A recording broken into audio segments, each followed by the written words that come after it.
To be free is not only to cast off one's chains, but to live in a way that respects and enhances the freedom of others. We begin today's conversation with this wonderful quote by Nelson Mandela, a political activist and freedom fighter, as we celebrate South Africa with the National Freedom Day. Also, we celebrate Sierra Leone, who celebrates its independence anniversary at 61, and Togo at 62. Welcome to the conversation, a program that brings you up to speed on political happenings on the continent. I am Rita Omodia. Today on the conversation, we will be celebrating South Africans as they mark this year's Freedom Day. And in Kenya, we understand that the presidential candidates have until May 16th to name their deputies. Now we begin with our first topic in South Africa. On 27th April 1994, South Africans from all walks of life voted in the first democratic elections. This was after many years of disenfranchisement of black people in South Africa. While South Africa gained its independence May 31st, 1910, Freedom Day, as it's popularly known, marks the end of over 300 years of colonialism, segregation, and signaled the fall of the apartheid white minority government and gave rise to the country's first black president, Nelson Mandela. The celebrations this year is held under the theme Consolidate Our Democratic Gains to mark the country's transition from apartheid to democracy. Joining me from Johannesburg, South Africa is Candice Bailey, a South African journalist and editor. Good to have you join us on the conversation at this time. Thanks, Rita. Good evening, and good evening to your viewers. Good evening. So we hear the word of Freedom Day. What does this day represent in South Africa? Rita, I think Freedom Day is a really significant day for us because of our ability to vote on this day in 1994. As you said, 27th of April, 1994. It seems like it was a lifetime ago, but for millions of South Africans, it was the first time that they actually got to feel, to be part of South Africa and to be a South African citizen. You know, it marked the end of apartheid rule, but it also allowed us to cast our votes for the first time. I mean, I was much too young to cast my vote at that time. I was only 10. However, you know, for millions of South Africans and for thousands who had died in the struggle against apartheid, you know, it marked the beginning of democracy and the beginning of a new type of life. You know, at the time it was dubbed the Rainbow Nation. And it was dubbed so by our then President Nelson Mandela, who's renowned across the world. And, you know, I think that day really just sparks a new beginning for us in South Africa, and a change of the way of life and a change of, you know, a way of equality that everybody could enjoy equally. Okay, Candice, so this day is very significant in South Africa. Give us a feel. How do people celebrate it today?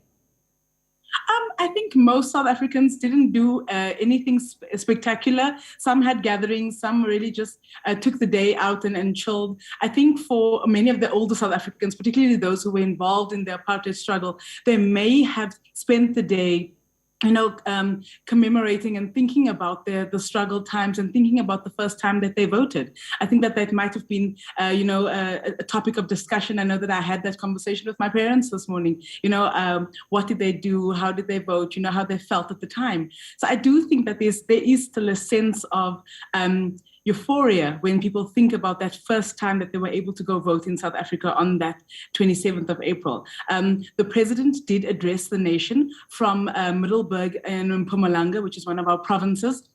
And he did give us a sense of sort of a status quo of South Africa and where we are at the stage. So we did have official celebrations in Middelburg. We had some musicians performing at that official celebration. We had all the ministers and the provincial MECs from that province were at that celebration. But for the vast majority of South Africans, I think we just took a chill day and just enjoyed our freedom in our own spaces.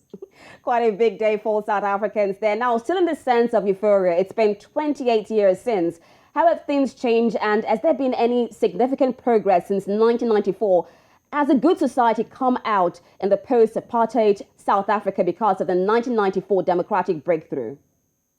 Look, Rita, I think that we cannot ignore the gains that have been made in South Africa over the past 28 years. We really have come a long way. As a start, we now live in an equal society, theoretically, where people are all theoretically equal. We all enjoy the same rights. We all enjoy the same civil liberties.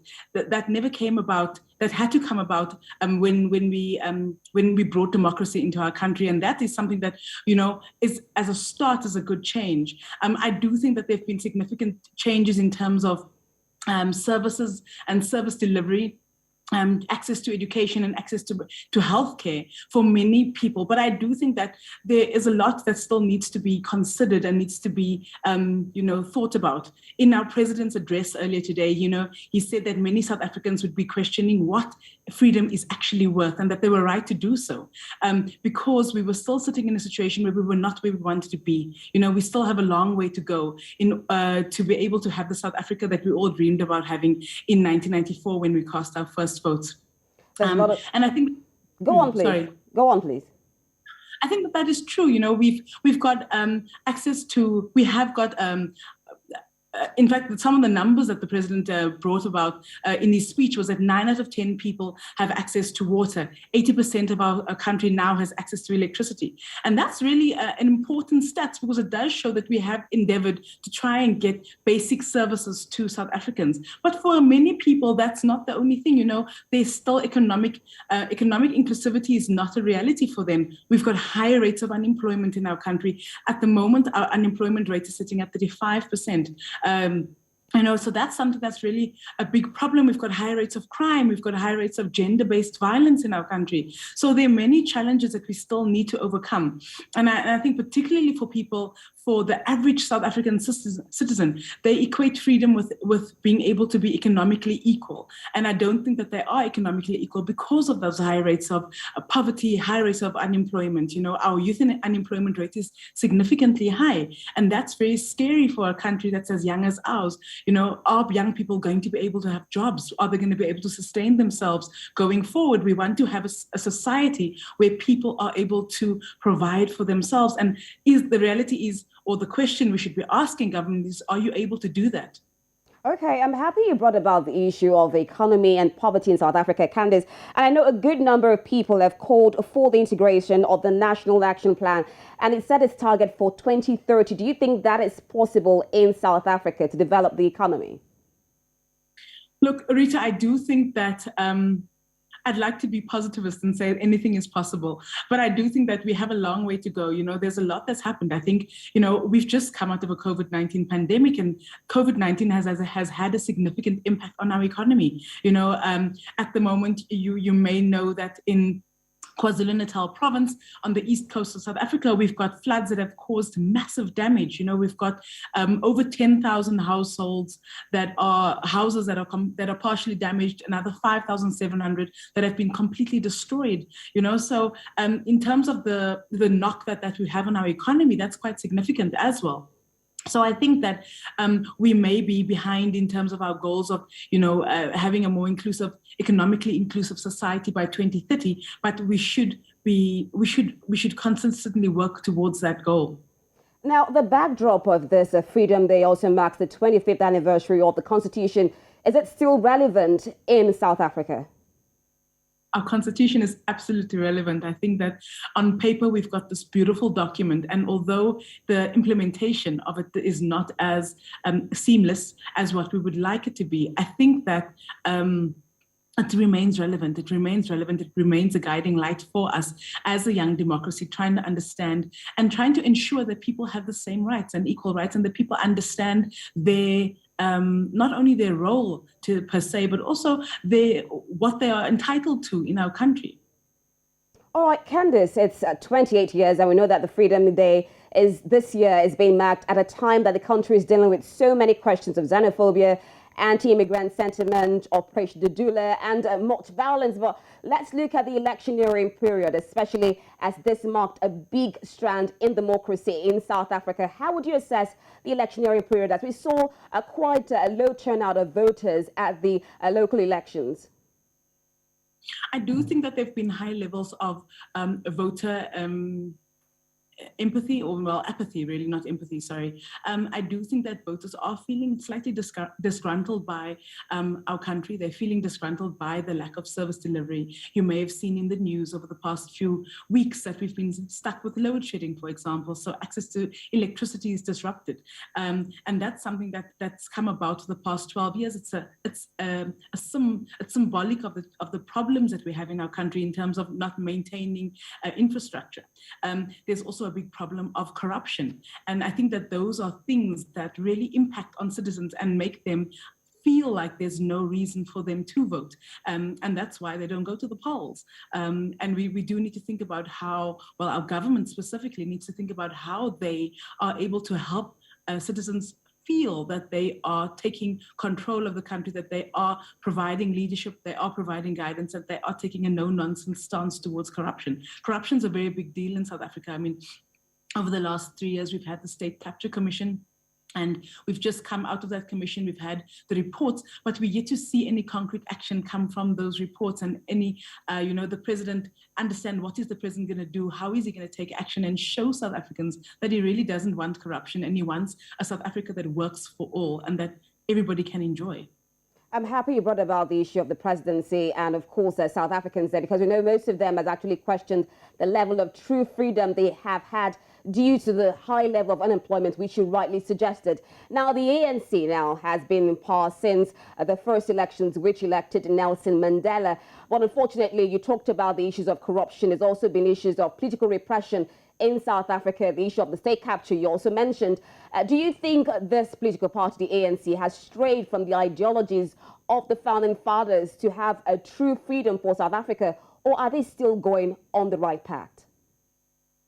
I think what we've seen in South Africa over the past 2 years specifically, and it might be longer, Rita, but there have been factional fights within the ANC, and that has caused a lot of that's caused challenges in the way that the ANC implements service delivery, that they service the people of South Africa. You know, they've been voted in as the ruling party by people, by ordinary people. They are representative government, and that they have a responsibility to us as citizens to ensure that they give us various services. However, I think that the challenges, the internal battles that they are fighting, the power struggles that they are fighting consistently over the last, in fact, it's more than 2 years, I would say even 5 to 10 years, those factional battles are impacting on the way they service citizens of South Africa, and that is going to be detrimental to them going forward. And over time, we've seen calls for a return to parliamentary sovereignty. I know that this particular system was actually imposed by the British government in 1910. What are your opinions on the issue of parliamentary sovereignty? Do you think it's taken South Africa backwards to the time of the apartheid, or you actually feel that that would solve issues in South Africa? Look, I think that Parliament serves a specific role in South Africa in the sense that it has an oversight role, and that role needs to be strengthened. I think that what we really need to see in South Africa is accountability, and that's what South Africans want to see more than anything. They want to understand that if I could put it in a very colloquial term, they're getting a bang for their buck. You know, you want to understand that when you're voting somebody into power, they are doing what you want them to do, and that they are representing your needs and your interests, because that's what they're there to do. And while I feel that Parliament has the ability to have an oversight role, it's not always as effective as it could be. And that's where the challenge lies. I do believe in our constitution, and I do believe in our constitutional democracy. I do think that that it's the way forward. There are obviously a lot of lessons that we can learn. Remember, democracy is not a static thing. It's a growing, I don't want to say a beast, but it's a growing animal. It's something that's going to change as we grow older. You know, our democracy in 5 or 10 years' time is going to look a lot different than our democracy now. We're going to go through various growing pains as a country, and we need to remember that. So the challenges that we are experiencing, particularly around corruption, around unemployment, we do need to deal with it, and we need a government that takes very strong leadership and action on that. But it's all part of the growing pains of a democracy that we need to see, where we need to just see the leadership take a leadership role, if I could put it that way. All right, thank you so much, Candice Bailey. And of course, a happy National Freedom Day to all South Africans. Enjoy your day. Thank you for joining us on the conversation. Thanks so much, Rita. Have a great day. All right, now you're still watching the conversation right here on News Central TV, and we've been discussing South Africa to celebrate the National Freedom Day, a day that marks a big strand in the democratic dividends of South Africa. We'll go for a quick break, and we'll be right back.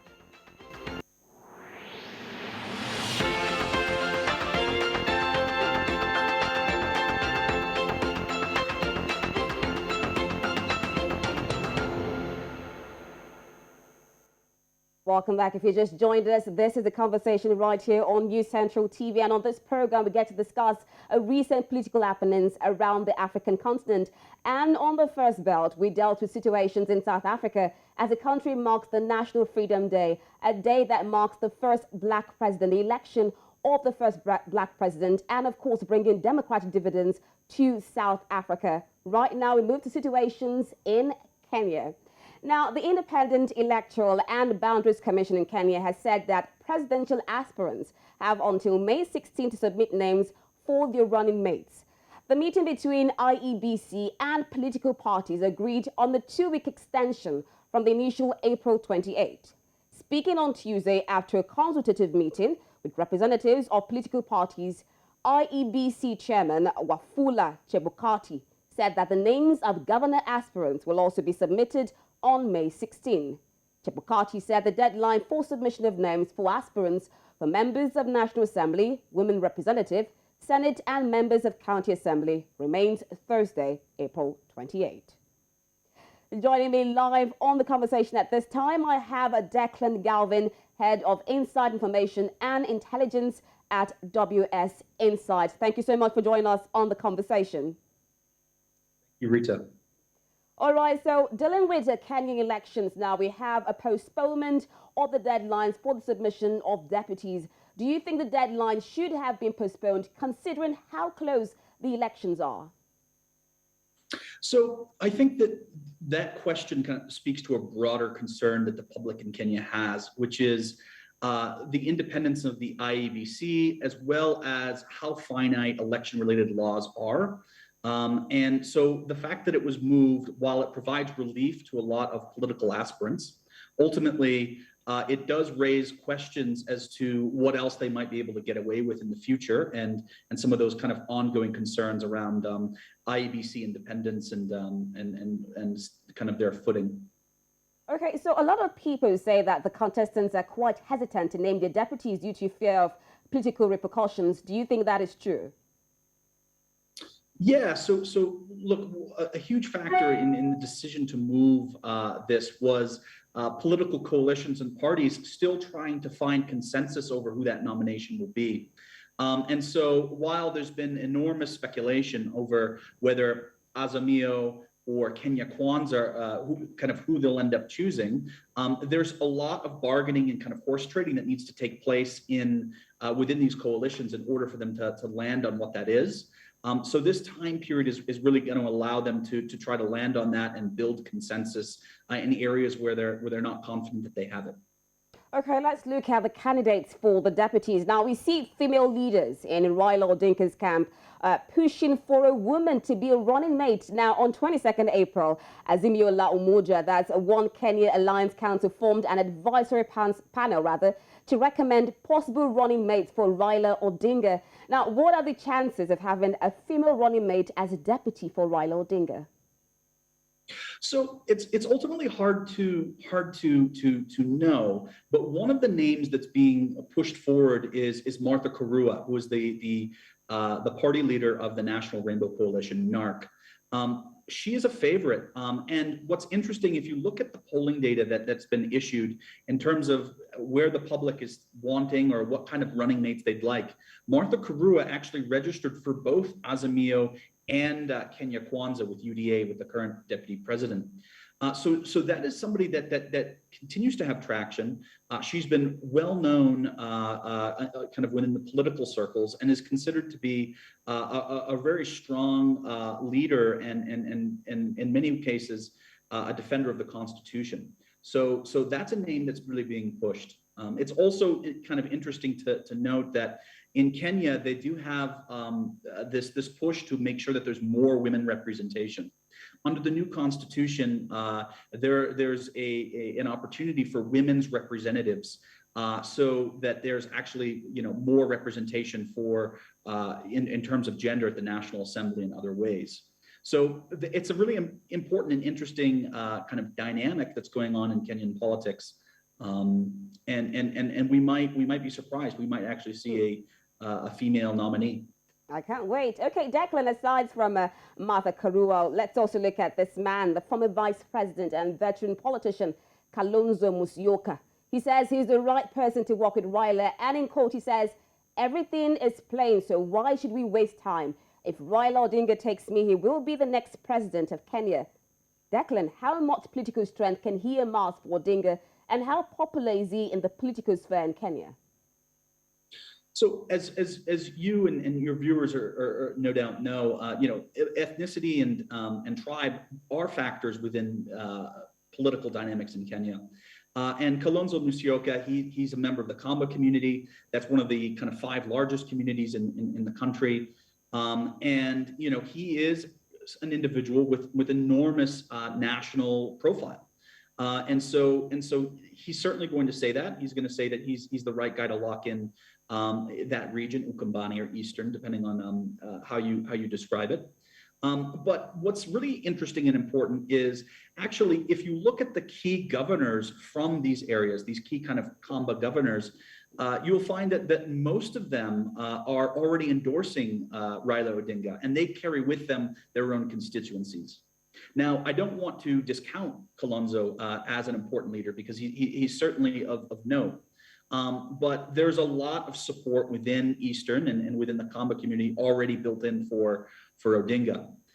What you're going to kind of continue to see Kalonzo making the argument of is saying, look, myself, the Kamba community, we have historically supported Raila Odinga in 2013, in 2017, and we really deserve, to have a very senior executive spot in government, and that the expectation is that Raila would provide that for them. So that's where this kind of conversation is, and will likely continue until they land on the right individual. Okay, Declan, you say ethnicity and region is a very pivotal role, plays a very pivotal role in Kenyan politics. Now, in most heterogeneous societies, we see that also playing. Do you think this has been an advantage or disadvantage to Kenyan politics? So, look, I think that's a very difficult question, right? And it's going to depend on what you consider to be the most significant. I would say, by and large, most people would respond that tribalism has been a very negative force in Kenyan politics. And there's a lot of excellent justifications and reasons for that. But I also think that it's important to look at it from the other side, which is Kenya is a tremendously diverse country. You can go from various points, whether it's the coast or the north or central Kenya or toward Lake Victoria. And you can see that there's just so much diversity. And I like to look at diversity as a strength and not a weakness. The issue has been the politicization of identity. The issue has been the unfair distribution of resources, of alienation along ethnic and political lines. That kind of a negative ethnicity, which is widely spoken, has featured in Kenyan politics. That's a concern, and I understand why most people would point to that. But there's other positive elements that I think should be celebrated rather than damned. All right, Declan. Now, aside from Martha Karua, we also have outgoing Mombasa Governor Hassan Joho and Agriculture Minister Peter Munya. How viable are these candidates? So Joho, in particular, is another example of somebody with a national following. He is younger. He has certainly managed to position himself as an advocate for youth. He's a 2-term governor, so he does have executive experience. And the Kenyan port is really the most significant port. The Mombasa port is really one of the most significant ports on the eastern coast of Africa. So he carries wherever he's going to go, he carries an enormous amount of clout. And so I think that we'll see, regardless of how the August elections turn out, Joho is going to be a feature within the kind of national political scape, over the medium term. So he's going to make himself relevant.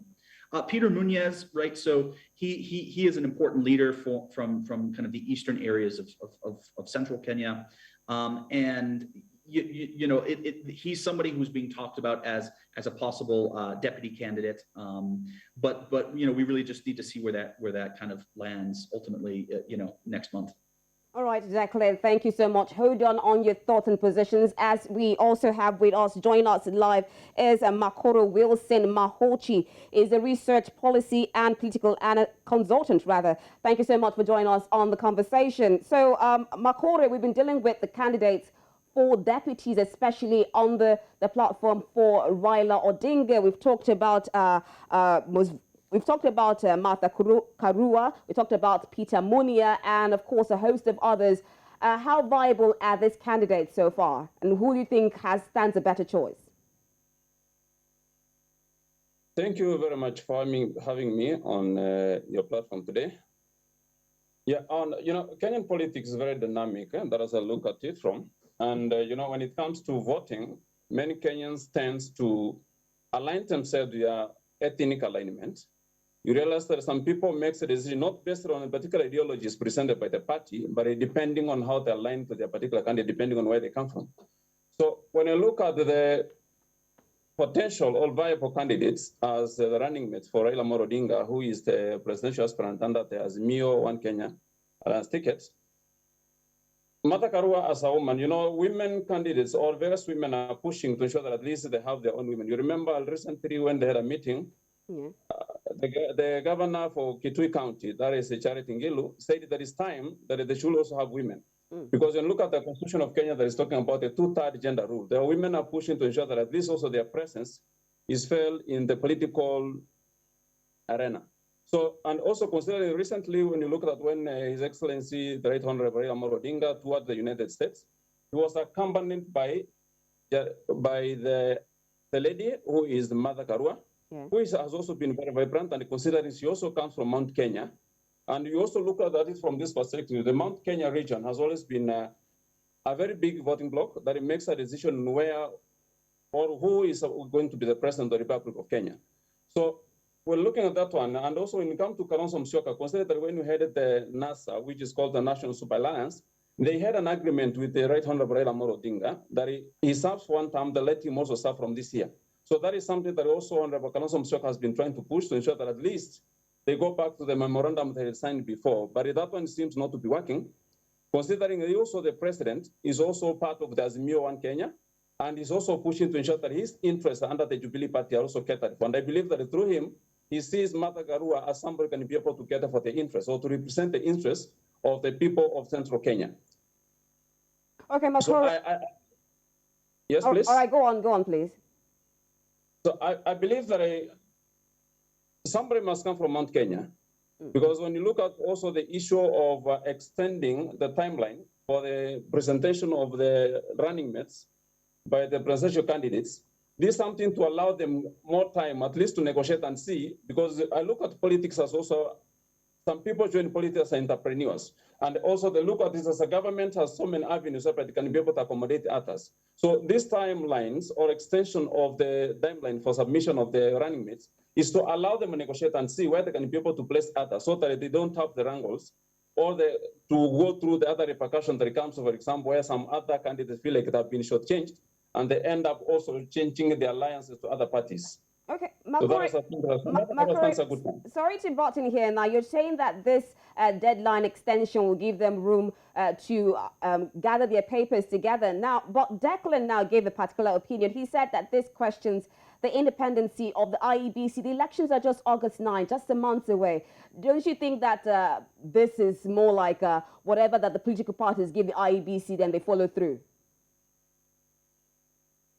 I believe IEBC is an independent body, and you saw they had already set their own deadline, which was supposed to be tomorrow, 28th. But I don't think that one will have to interfere with them in any way, because you see, this was an agreement. They had to call IEBC, the political parties sent their own representative, then they came to a negotiation, and agree that give us this up to this timeline, or which they say is supposed to be 16th, for us to be able to discuss and agree, because I believe that the political parties also have their own challenges. Because every candidate who seems to be a potential running mate is also trying to push. And they're trying to also to consider their numbers, because Kenya, as I said before, that we vote along our ethnic lines, and every region has their own votes or the numbers of voters that they believe that this is what they're supposed to bring on the table. So depending on the number of registered voters from a region, those are the basis under which people are trying to negotiate so they can be considered for the position of the running mate. And from what I'm seeing, most of the presidential candidates, the Ruto team, which is under Kenya Kwanza, and also there's Mio One Kenya, they're more focused on getting somebody from Mount Kenya, because that's where they feel like they can split the votes so they can be able now to compete for the other votes from other regions of this country. So I don't think that it's going to interfere with the independence of IEBC in any way. It's only that this one is an agreement that it went through a negotiation, and all of them agreed to set the deadline to be on 16th. This issue of ethnicity and region, you say a lot of them, Ruto and Raila Odinga, are gunning for this Mount Kenya candidate. Now, don't you think it's also an issue for the Kenyan politics?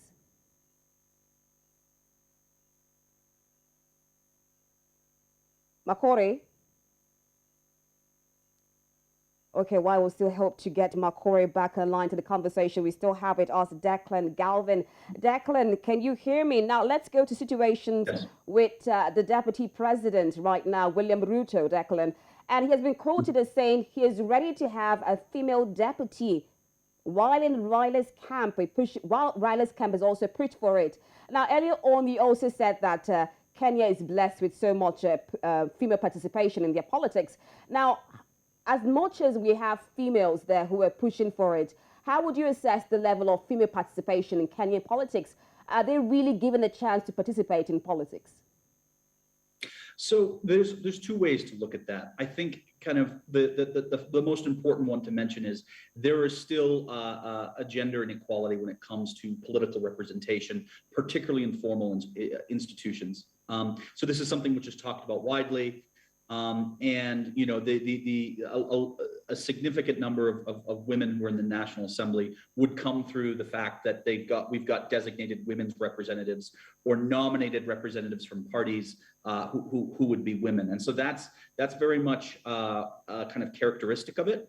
I think that the crafters of the Constitution kind of knew that expected that it would be like that for a period of time, and that the idea is over the long term, we begin to kind of remove those barriers and allow for more gender representation.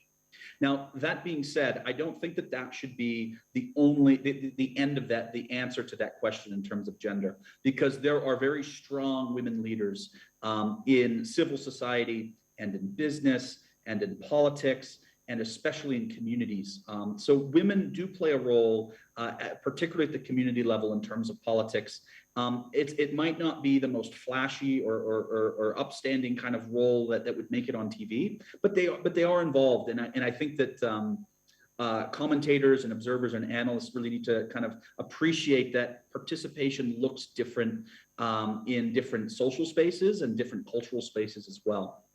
Okay. So please. All right, Declan, let's look at the candidates we have for Ruto. Now, we hear of Anne Weguru, that's a female. We also hear of Justin Mutiri. Now, how viable are these candidates, just like we did for Raila Odinga? Ruto, who do you think should be the best choice? I wouldn't want to suggest that I know who the best choice would be. And just like our colleague Makorre had mentioned, there's a lot that goes into kind of deciding this in terms of making sure that communities are representative, that certain kind of age groups and genders are all representative, and Ruto has been very active in trying to make sure that his campaign is representative of various ethnic and class constituencies across the country. So, and similar to what Makorre had mentioned, there is this looming question of, is there going to be a Kikuyu on this ticket? Because as we look at Raila Odinga, he's a Luo. As we look at William Ruto, he's a Kalenjin. And so will one of them or both of them choose a Kikuyu as a nominee, as their deputy president nominee, that is? If they don't, then this would really be the first time in Kenyan history where we don't have a Kikuyu, campaigning for one of the highest offices. And so that would be quite fascinating to see, and also how the public and how central Kenya, where Kikuyus predominantly reside, how they respond to that. So it's something to look for. All right, Declan, let's go to the candidates, the presidential candidates now, William Ruto and Raila Odinga. Now, William Ruto has brought about this strategy of the dynasty and hustlers strategy, in which he aligns himself as part of the hustlers and given the hustlers a fair chance in Kenya. And we also know that food and fuel inflation have increased over the years in Kenya, sparking a blame game between Odinga and Ruto for the country's economic problems. Do you think the citizens will fall prey to this? Yes. Look, so I think that this goes back to the question that you asked around ethnicity and kind of tribe, and it's a huge question. And I think that oftentimes when people offer the commentary, it's very kind of reductive. It's like, okay, Kikuyus are going to act like this, Luos will act like that, but tribe and ethnicity and community is far more nuanced than that. And so what we see with decision making in terms of who to support, how enthusiastically to support them, why you would support one person, why you would support one person but then tolerate somebody else, is intimate, it's complicated, and it's woven in with a lot of what you're talking about in terms of when you talk dynasty. A lot of people say, look, tried and tested, right? So it could have been worse. But we know these people, and so we're comfortable with them.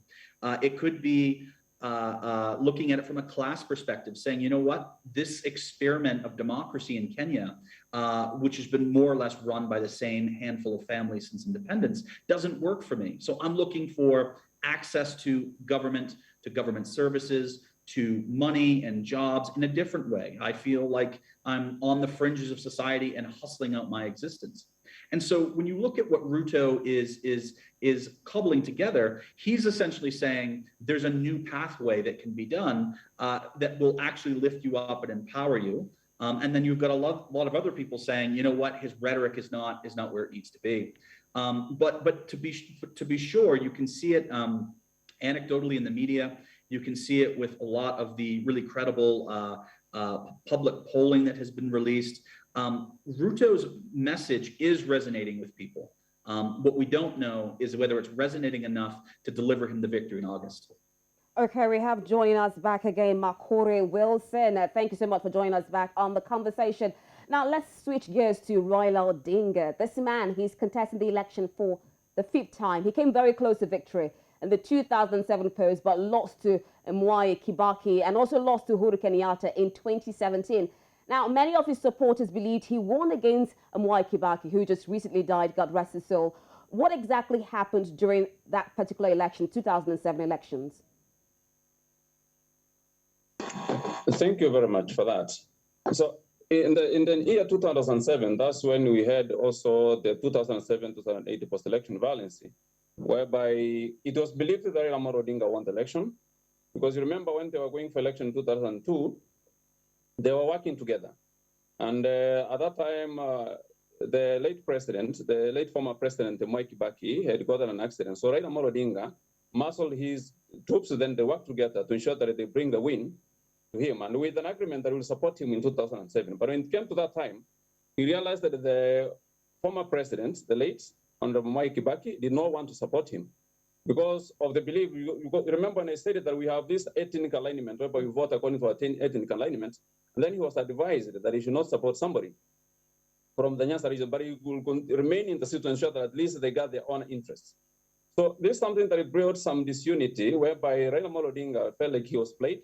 And considering that when the IBC, by then we had Samuel Kivuitu, who was the chair of IEBC, it's called Independent Electoral and Democracy Commission. By then it was Electoral Commission of Kenya.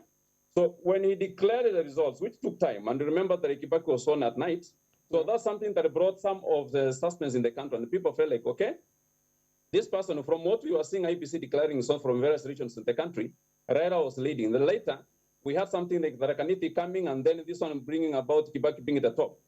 So people were not convinced. by what the commission was bringing forth. And then those who believe that Raila won decide now to be on the streets to demonstrate, to ensure that at least he gets justice. And you saw that one brought the issue of a lot of killing and massacre in the country. Yes. Okay.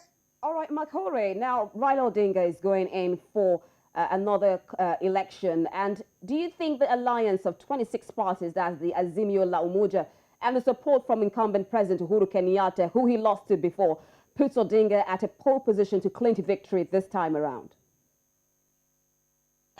Yes, I agree that with the support and also the formation of the One Kenya, with the formation of Azimio One Kenya Alliance, it puts him at the forefront and it puts him at an advantage position that is likely to become the president of this Republic of Kenya.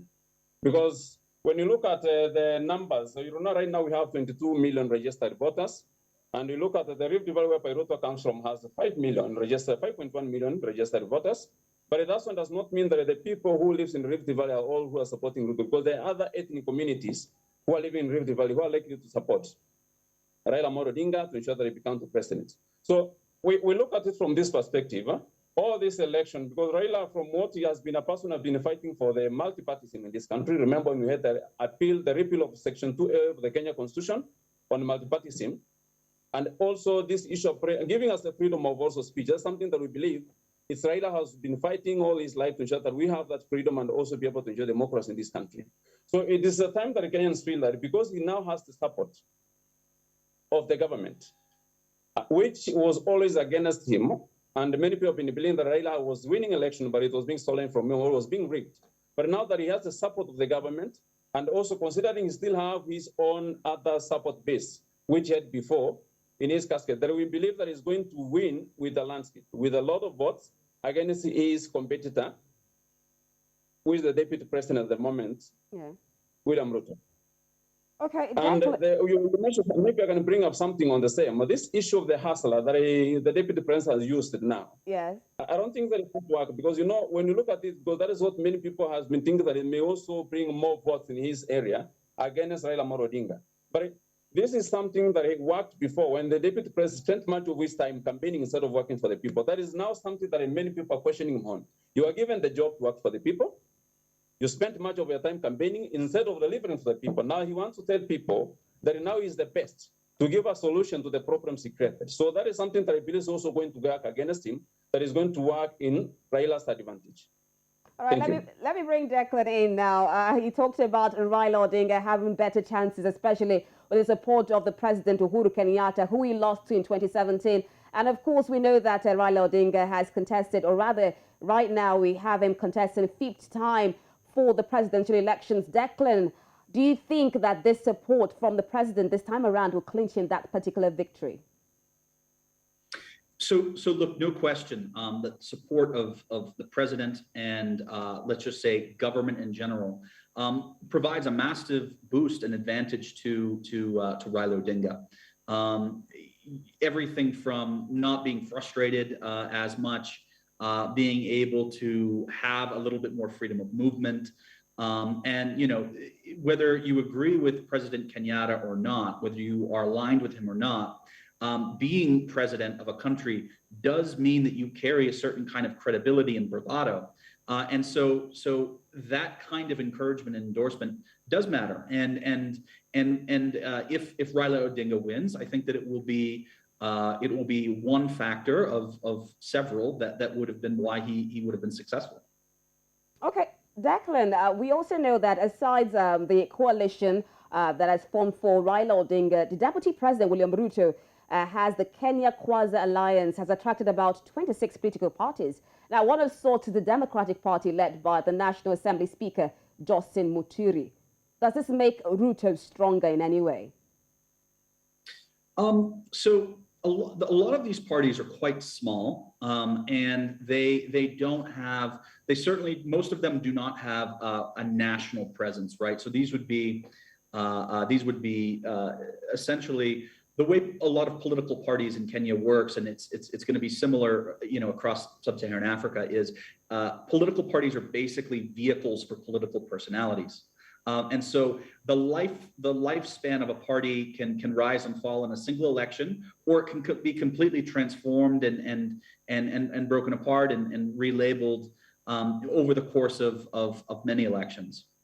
So while Ruto does have a national profile, and while his party UDA has a national presence, these 26, most of them will not. What matters in terms of the political calculus for Ruto is if these smaller parties, if he grants these smaller parties some latitude to nominate their candidates on down ticket opportunities like MPs or MCAs or senators, and allowing those parties to kind of zone themselves so that they're able to be better represented than they would if they just kind of all defected or went under the UDA umbrella. So that's where that will feature more. But a greater number of parties does not necessarily mean a decisive victory either. A greater number of parties does not mean a decisive victory. Makorre, what do you think? William Ruto now has a coalition of about 8 parties, political parties joining together. Now, according to Declan, it says these parties are not necessarily strong enough to give him that victory. Now, we also know that 4 parties from Raila Azimio wrote a protest letter to the registrar of political parties asking for an immediate halt to the registration of Ruto's alliance. Now, they claim that certain clauses of the agreement were amended or altered. Makorre, how valid are these allegations? Thank you. So, that is gone to the determination by the Office of the Registrar of Political Parties, because, when depending on what they had put in place as agreement, because when parties meet together, they have to put a memorandum of understanding. Then in that memorandum of understanding, it also includes how they need to exist as political parties that come together to form a coalition. So depending, because every political party has lawyers representing them, so if the lawyers from various political parties feel like maybe what's being submitted to the Office of the Registrar of Political Parties is not what exactly they discussed, then it means there is a problem on that one, which needs to political parties to come together to come to a consensus on what they need to submit. I've had such kind of allegations, but we're still waiting for because we have a political parties dispute resolution within the Office of the Registrar of Political Parties. I think they're also capitalizing on that to ensure that at least they come together and agree on how they need to exist. Okay, but you also, yes, please. Makorre, do you see this as a sign of fear from Raila's camp? Do you think the Raila's camp is a bit shaken by this coalition that has started for William Ruto? I don't think there is any fear because, when you look at the Raila's camp, they have not been on the ground much to campaign, but Ruto has spent much time on the ground campaigning. So it's not that it's something that is going to threaten Raila because as the president said before, that he's going to devote his time to be on the ground. That means the moment he spends time in Mount Kenya region, which has the highest voters, number of electorates, if he spends much time in that area, automatically he'll have to have much following. And you're believing that, knowing that the Mount Kenyan people like voting along a particular direction whereby their leaders guide them to follow, then automatically the president has a very big say. So that one, any issue from the other Kenya Kwanza, is not going to affect Azimio in any way, as long as the main remains steadfast and focus on the main agenda of ascending to the presidency. Okay, quickly, let me bring Declan in back now. We're looking at the situations of Kenyan elections, and somehow it has been characterized by vote buying and electioneering processes that have been rigged. Now, do you think that we'll likely see election violence, vote buying in this particular elections come into play? So the sad reality is we will certainly see election violence. The question is that violence going to be systemic? Is it going to be significant enough so that there's loss of life? And is that violence going to disrupt or alter the outcome of various election contests? We've already seen instances of election violence associated with party nominations. And there will be both pre and post-election. A really important caveat, because I don't want to sound alarmist or hyperbole. While this is a historical kind of concern, there is no reason why people should both panic or think that, or just decide that the Kenyan government and proper authorities wouldn't be able to manage this using kind of legal and means in the justice system. So it's not that it's going to, we shouldn't immediately go to say, this is a hotly contested election. We're going to go back to 2007 and 2008. Nobody should really think that. The indicators would suggest that it wouldn't go that way yet, right?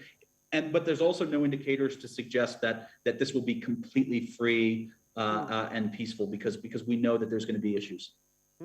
Well, there are a lot of expectations. We wait to see what's going to happen at the August 9, 2022 general elections in Kenya. Thank you so much, Makorre Wilson, for joining us on the conversation. And of course, Declan Galvin, the head of Inside Information and Intelligence at WS Insight. Now, Makorre is a research policy and political consultant. Thank you so much for joining us on the conversation.